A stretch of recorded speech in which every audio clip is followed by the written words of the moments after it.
Hello everyone and welcome to our Turning Page podcast for today, brought to you by 𝒂 Vietnam Library. My name is Giang, your host, and today we will have the first ever special guest. He is the author of 2 best-selling books, and let's welcome anh Quan. Hello Giang, thank you for having me here, and hello 𝒂 students and everyone who is watching. Yeah, so how are you today? Do you feel excited? Very excited and a little bit nervous. I understand.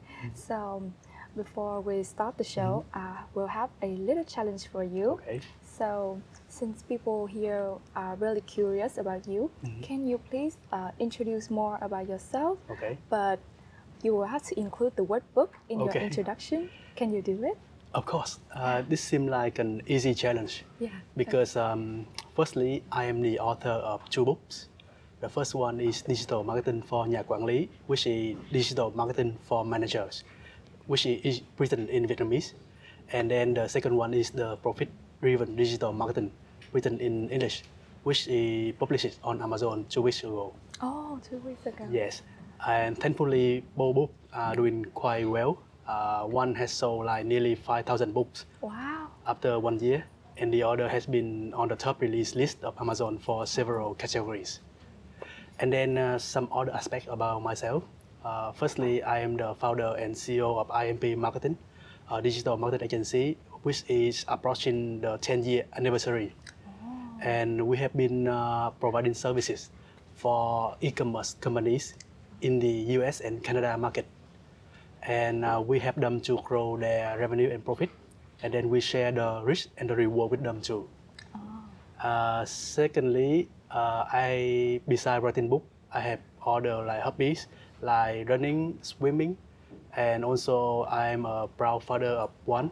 Oh, my daughter has just been 1 year old. Oh, congrats you. Thank you. Congrats to you. So, as we can see that books have a really huge impact to you and your life. So we are really curious to see when was the times that books had helped to save you in your life? If I have to tell the truth, it's been nearly all my life. Oh. But to recall, there are several like big occasions when books have some very big impact in my life. The first one is when I first discovered the power of reading book. Oh. Because I've been reading quite a lot. But mostly when starting reading, I focus mainly on reading manga. Oh. I still do now. I spend like half an hour every day to read manga like One Piece and Naruto. But in high school, I first discovered the impact of reading by reading the book Dare to Fail by a Malaysian businessman. Oh. And he shared the concept of being a failure, to try again and again, and then we can improve ourselves along the way to become more successful in life and in business. And then that's the first time I discovered that, okay, this is very powerful. This is something that none of my peers, which is my classmate, has been, have the capacity to tell me so.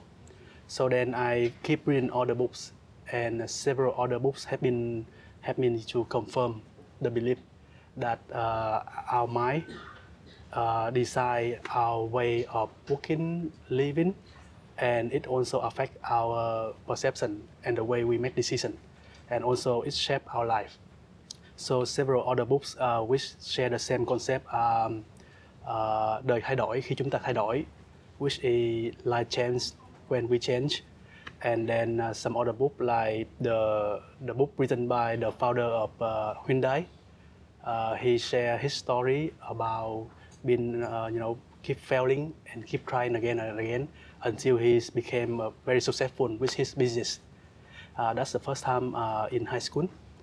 And then the second time is when I studied in university, because I was studying computer science.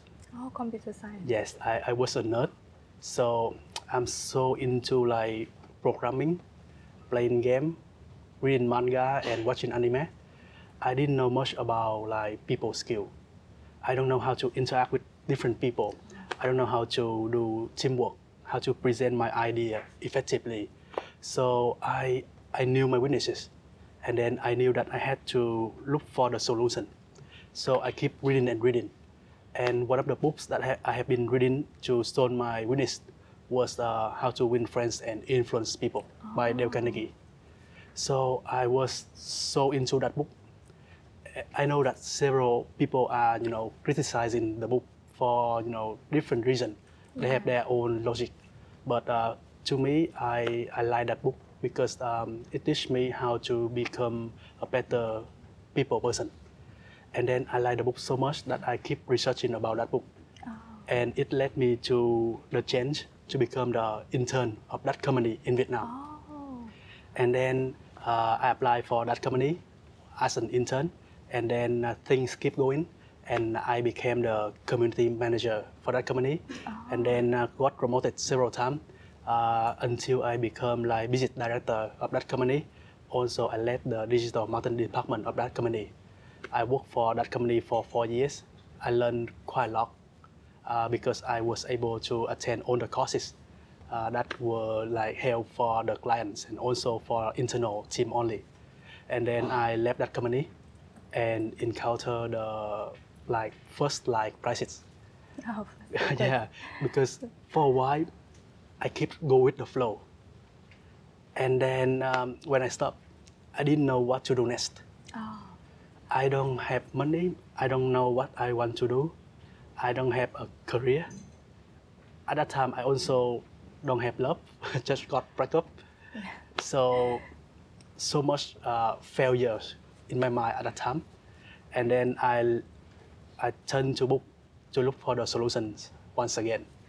And the two books that helped me got through that time was these two books, Business Model U and How Will You Measure Your Life. And I believe these two are the most read for everyone who is looking for the answer. Maybe partly, but the answer to help them answer the question, who am I and what I am doing here and how to have a happy life. So these two books help me to answer the core questions of what are my strengths, what are my roles, why I am doing what I am doing, and most importantly, how to know that I am being happy, how to know that I am being successful. Because, for example, maybe you look at social media, and then you think, okay, this guy or that girl has a very successful life because all the beautiful pictures of all the vacation, all the good food, on the trip to everywhere in the world, and then you sit in here in your room and you having some troubles in your life, and then you think that you are a failure. But this book helped me to redefine what is my ruler to a successful life, what is success in my own definition, so that I can make better decisions to have a better life. So this is a book that I keep reading every year. And I highly recommend this book for everyone. So you mentioned that you read this book every year, right? Yes. So has your perception changed after every time you read it? Yes, of course. Surprisingly, every time I read it, it becomes a new book. Oh, that's interesting. Yeah, the book remains the same, but because my mind keeps changing within 1 year. So I read the book again, and the same sentence become different because now I can relate more to the content, and now I have more to reflect on. So I think, yeah, because we keep changing, so we can understand the book better and better, so we can get more from it. That's really great to hear from you. Thank you. As I mentioned, the perception, this topic will relate to it. Okay. So how do you think your perception about your identity and your self-awareness have influenced you by the book you have read, aside from this book? Of course. I think everything that you consume, whether it's from books or social media or from talking to friends and mentor or teachers, will be kept inside your head. And that will make you who you are today, because what you think affects what you do, and ultimately the decision that you make in your life, and you are the result of your choices in life, right? So if you have like better thinking quality, you can make better choices. So you can become a better person. For example, this book and other books as well help me to know, okay, to me, what are my strengths, so that I can play to my strength. I will not compete with others on the capacity or on the competency that I'm not as good as them. So I will play to my strength. To me, it's the combination of like technology, marketing, and business. So separately, I cannot compete with the other guys in terms of business alone, or marketing alone, or technology alone. But by combining those three, I have some kind of advantage. So I can play to my strength, and I can compete with them fair and square, not only in Vietnam, but also on other markets as well. So by reading books, you can understand yourself better, understand the world better, and you can make better choices, whether in life and in career too. So you mentioned that by reading books, you may have different choices that may lead you to success. Exactly. So can you tell me how to find the value in the book that may relate to you, that may help you find a decision that fits you in some of the struggle moment? Well, I think there's some kind of like duyên or fate in terms of the books that you may be able to read, because you never know what book will affect your life.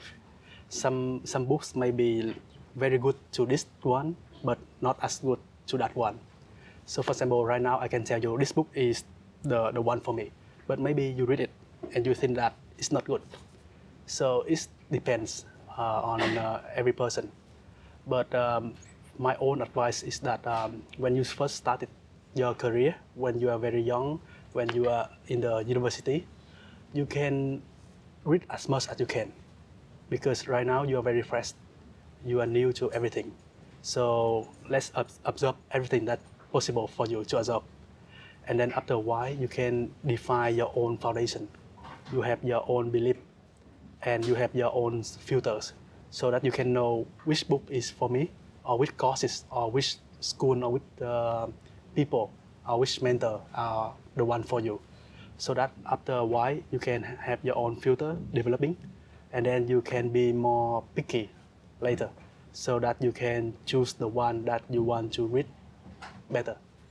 But first, in the very first stage of your life, maybe don't be too picky, and maybe keep an open head.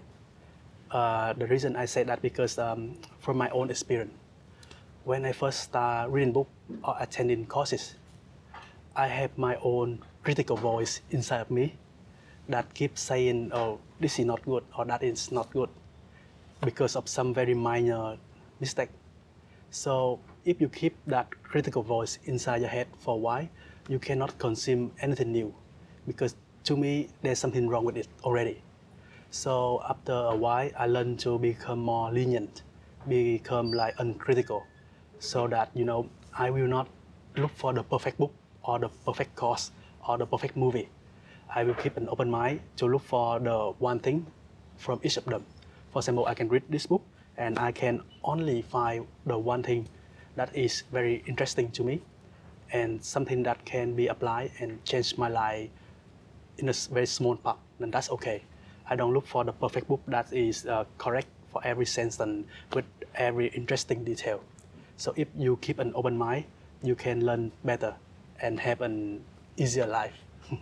So at the moment, which kind of books, which genre will you look up for? Right now, maybe I look for the book to teach me how to firstly become a better parent, because that is very important to me right now. Secondly, I will look for the book to help me to like scale up my business, because right now we passed the 10-year anniversary, and we are at the crossroad of which direction to go next.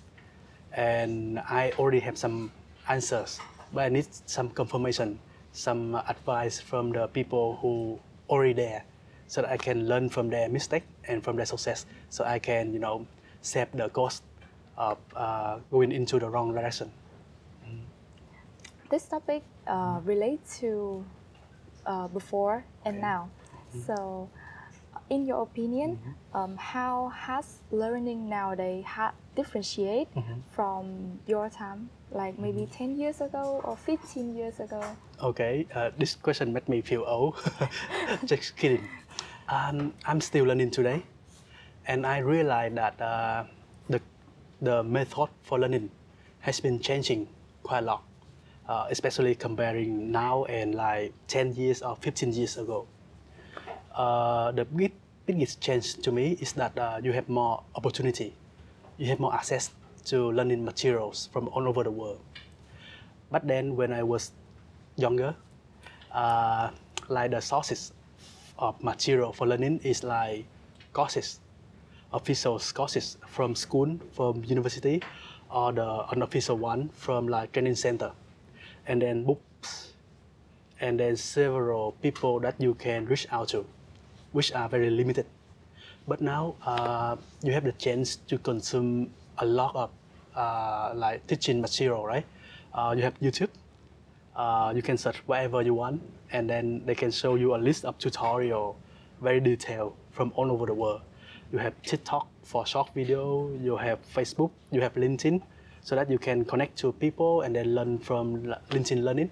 So I think you have more access to a lot of material. But because you have more access to a lot of material, the challenge right now has been different from the challenge for the past. In the past, the challenge would be, where do I find the material? Because it's very rare, right? But right now, because there's an abundance of materials, you have to choose very carefully which one is right for me, which one is valuable, which one is the same, and which one is something that you should not consume a lot. Yeah. Because there's some like trap behind it. For example, some like get rich quick scheme. They can have some like content and they sell you some concept which you buy, and then they sell you the courses. So be careful when you choosing the materials, because if not selecting carefully, you may accept some concept which are not good for you right now. And I think that's the biggest challenge right now. Also, one more point is that right now people are more connected and open, right? So for example, in the past, if I want to learn from a successful person, I can only go and meet them offline. But right now, I can go to LinkedIn. I can send an invitation to connect to like some very famous people or the top of the line from my industry, and then say hi to them, ask them to teach you, ask them to connect to you so that you can learn from them. Or even you can set up an online meeting, or you can fly to where they are to learn. And then that's make learning more attractive, more open. So as you mentioned above that, there are many online resources that you can learn from, like YouTube, Facebook, TikTok, and LinkedIn. Yes. But in my opinion, many youngsters, like especially RMIT students right now, they are really into LinkedIn. Oh, nice. So can you share a little bit of your experience while learning in LinkedIn Learning? Well, I've been using LinkedIn Learning quite intensively when I was studying in Ireland with the full scholarship from the government. At that time, I was given a free account, so I keep using it for a while. And then when I come back to Vietnam, I no longer have access to that account. But I think there's so many valuable courses on LinkedIn Learning that you should take advantage of. They teach you a lot of courses. And because that platform is dedicated for people like us, so they know what kind of skill that you need to learn, what kind of knowledge you need to equip yourself with. So for example, the skill like how to write a better resume, how to like do public speaking, how to do teamwork, etc. And LinkedIn Learning already invite some experts to help those courses for us. So maybe if you use it effectively, it saves you time to look for the right one on YouTube, because on YouTube you have to do the selection by yourself. On LinkedIn Learning, you have better chance because they do the filter for you. So I think that's one thing that you should take advantage of. And also on LinkedIn Learning, after you finish the courses, you have the certificate, which is also very valuable to showcase that, okay, I learned this and that, so that your future employer, they know what kind of knowledge or skill that you have access to, so they have better chance of like recruiting you. So if you have to choose between physical books or like the learning before and the method of learning nowadays, like online resources, what would you choose? Well, I will not choose because I have access to all of them. Yeah. So there's no point in choosing, right?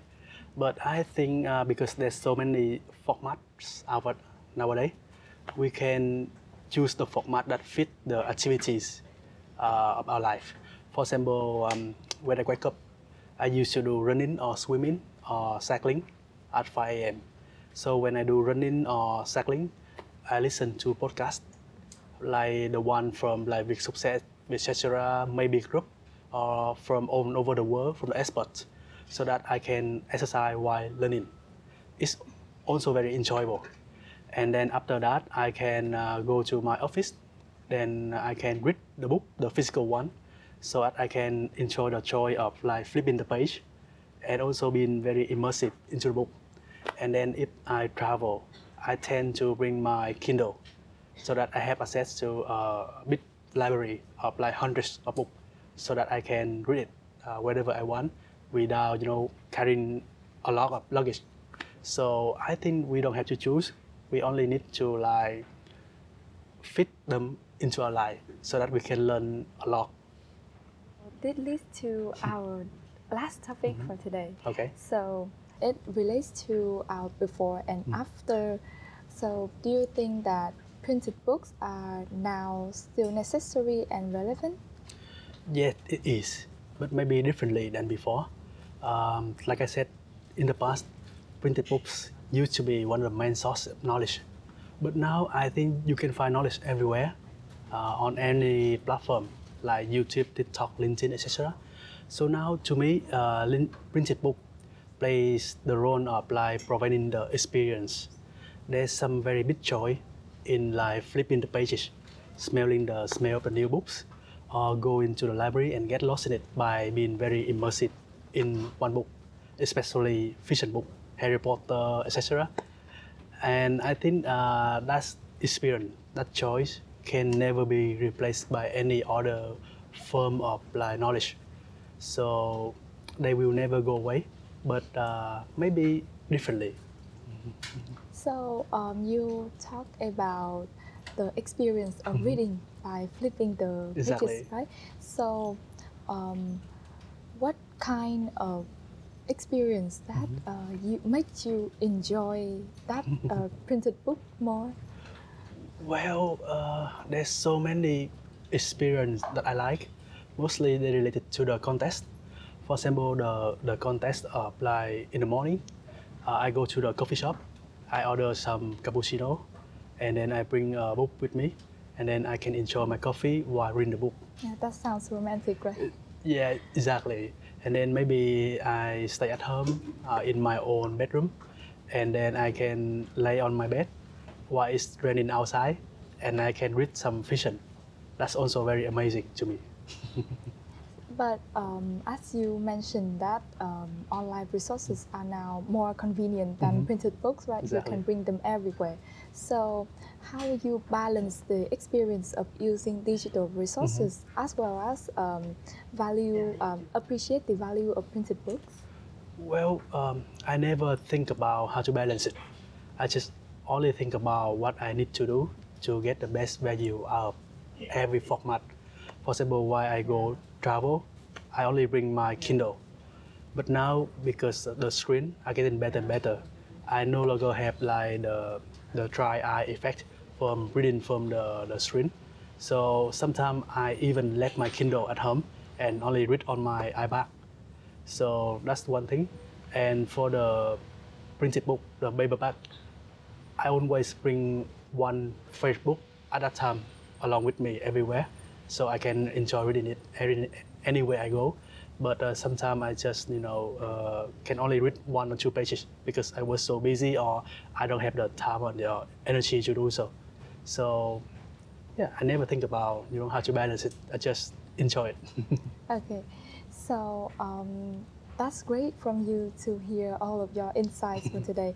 That as we can see that by reading books, we can lead to our own decision, our own life and perspective variously.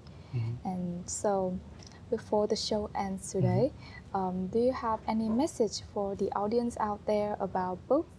Like how may you choose the book to read, or experience? Because this is to me very important, so I want to repeat. I think books are good sources of learning, and in order to make the best out of reading books, maybe we need to become uncritical. We need to read the book with an open mind. Don't care too much about the details. Don't care too much about finding the perfect book. Just read it, enjoy it, and then if you can find only one tiny detail that is relevant and useful to you, that's your success, and that's the value of the book. So keep an open mind, and you can learn a lot. I would take your advice as mine as well, because I really feel that may you find some relevant message in that book, and you can apply it to your life. You may develop it to and make your own decision to your career path, your choice afterwards. So that wraps up our podcast for today. So thank you for joining us, and Quan and our audience. This is the end of our first episode of Turning Pages podcast, and we will see you on the next episode. Goodbye. Bye. Thank you, Em. Thank you.